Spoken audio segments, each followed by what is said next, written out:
Hey guys, welcome back to the channel. Today is Saturday, June 6, 2020. This is the Flight Sim News.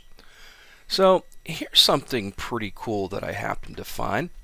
And this guy's been posting all over the place. It's called Replika Gear.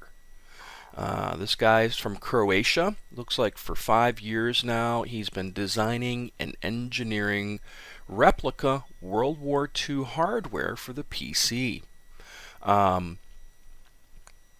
He's got 3 different pieces so far. There are 3 prototypes. He goes, I present to you my babies, 3 prototypes that I've been personally testing for the last 6 months. The electronics are Arduino clones programmed as generic Windows joysticks, no drivers, plug and play. If you want, you can even program your own firmware. They come with a metal desktop stand, trim boxes, flaps, and gear levers, and a complete set of switches that are not in these pictures but will be presented soon. Here are the photographs I took in my newly assembled studio. As I get familiar with the camera, I will present many more and, of course, a YouTube video of them in action. Here are the first few photographs. So it looks like he's got a P47 throttle quadrant that looks pretty insane. And it really does look like a replica of what you've got when you're in the cockpit. He's also got a P51 throttle quadrant. And lastly, a P38 throttle quadrant. That looks insane. This looks like some pretty cool stuff. He goes on to say, there will be no pre-orders or sales until my local Croatian squad of 15 pilots finishes the beta testing. Edit 1. There are also BF-109, 190, and others in development, plus my own bases and replaceable World War II grips, KG-13, wink wink.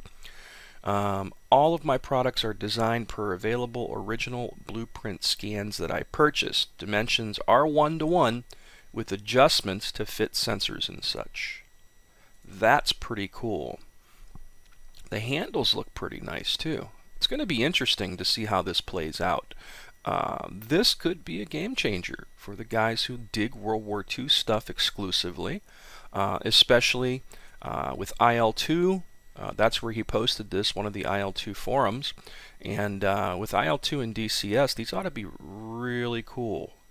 So I'm going to keep an eye on what this guy has going on, and I'm going to reach out to him and see if I can possibly get an interview going. But this looks like some really impressive stuff. So I'll throw a link to this in the video description as always, so you can check it out for yourself. So last week they also posted a AIM-120 development video, and this goes on to talk about the changes they've made and the data that they've gathered to come to the conclusion that they have for the changes they've made to the AIM-120. This is a lot of technical mumbo jumbo, so I'm not going to go into it because I'll be the first to say I don't understand most of it. That's not something that, I dig deep into ever. I know an AIM-120 will find the target, and it's an awesome missile. That's pretty much all I need to know. But for you guys that love to dissect number crunching and data, this one's for you guys. I'll throw a link to this in the video description, as usual, so you can check this out for yourself. Okay, Kate Perek. I can never pronounce these names. Let's just say Kate. And Kate, I believe, is like the CEO of DCS, of Eagle Dynamics over at DCS World. This is the results of the poll that they had conducted a while back. And it looks like, ironically, they only got 3,000 responses for that poll. I would think more people would have participated than that. So on their list, the number one thing that people had voted for was a flight model update.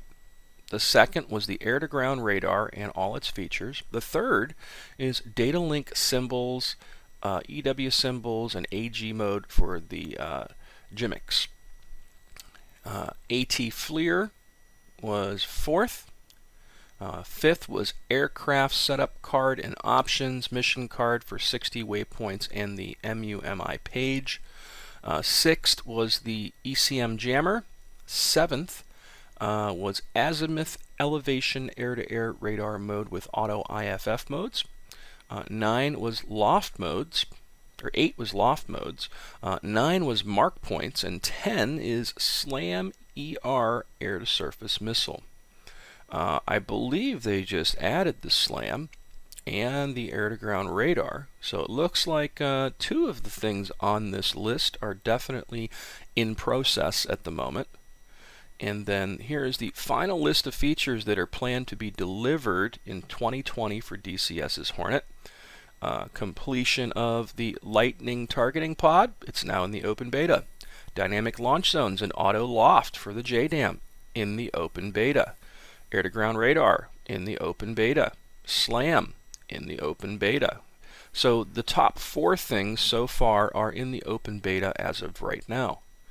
Work in progress on the air-to-ground radar, flight model for ground effects, and the list goes on and on and on.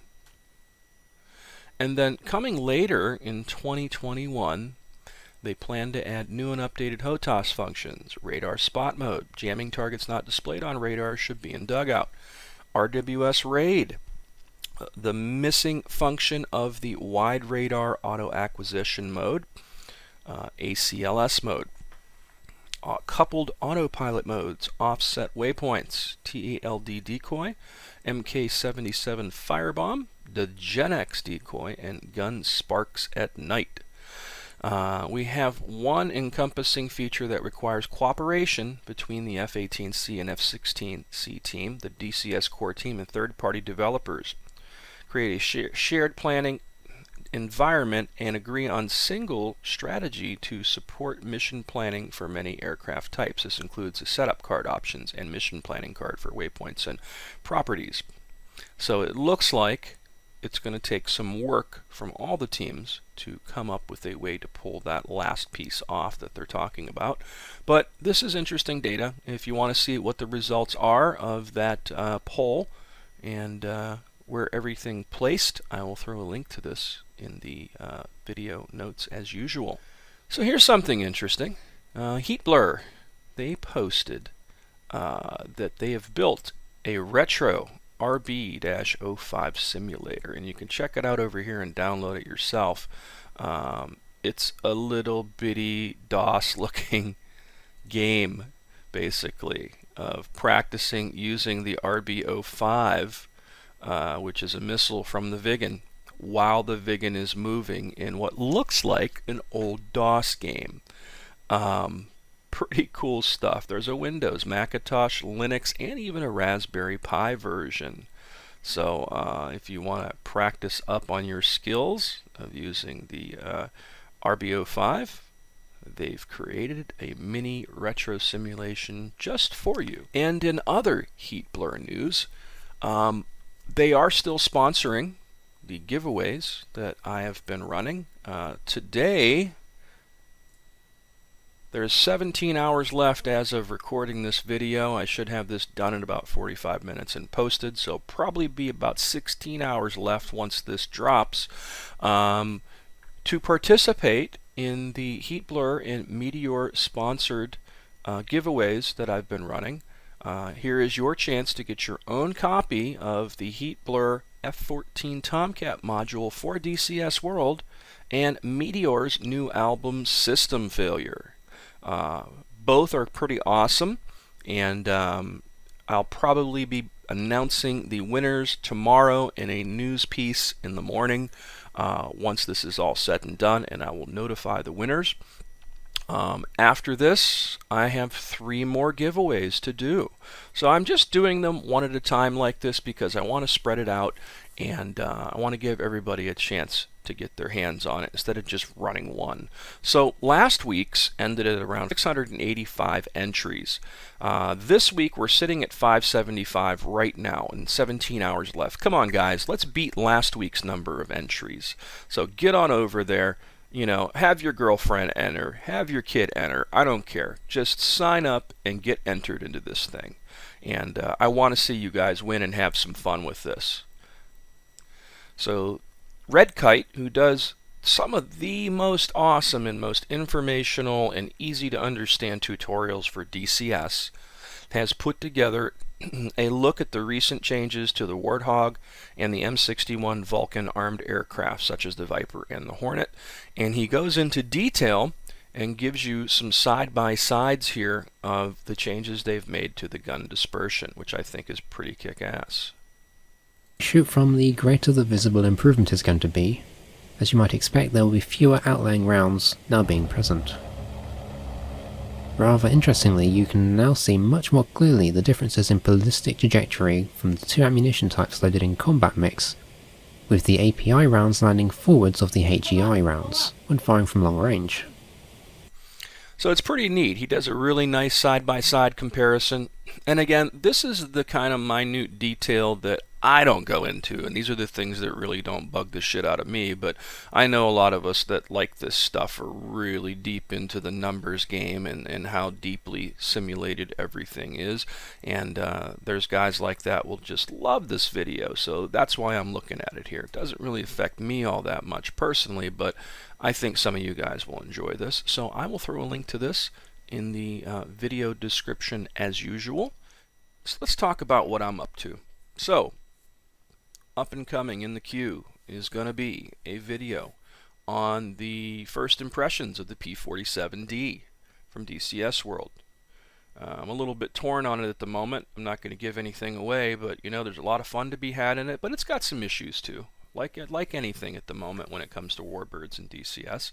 I have another video that I'm doing on the channel map, and I dive into the channel map in various places around the map and utilize a lot of different aircraft in DCS World, all the warbirds I own, but also a lot of the other planes and helicopters to see what it looks like at varied levels of flight. And so far it's pretty impressive in many ways, but it's got its issues too. That's going to be a really good one. Next I have a VR video where I'm taking a look at the performance and the P47D and some of the stuff in the channel map in VR to give you an idea of what that looks like and performs like at the moment in the current open beta environment. And next I'm going to be taking a look at the P47D in IL2 versus the P47D in DCS World. My comparison videos have been somewhat popular, and viewers continue to make suggestions for those, so I keep looking at them and doing them. And again, I am always listening. I go through the comments, and at the very least I try to at least hit the like button, that I've let somebody know I am listening to what they're saying. I can't answer every single one. I just don't have the time to do that, but I try to interact as much as possible. But know that I'm always listening, guys.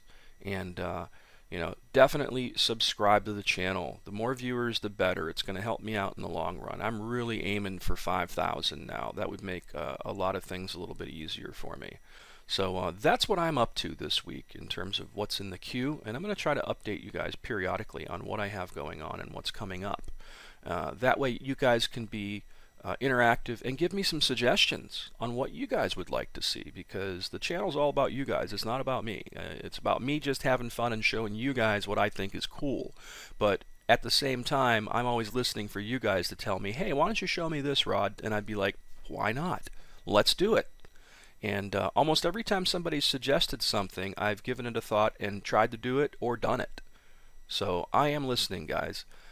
So as always, please subscribe to the channel. Feel free to hit that like button. And until next time, guys,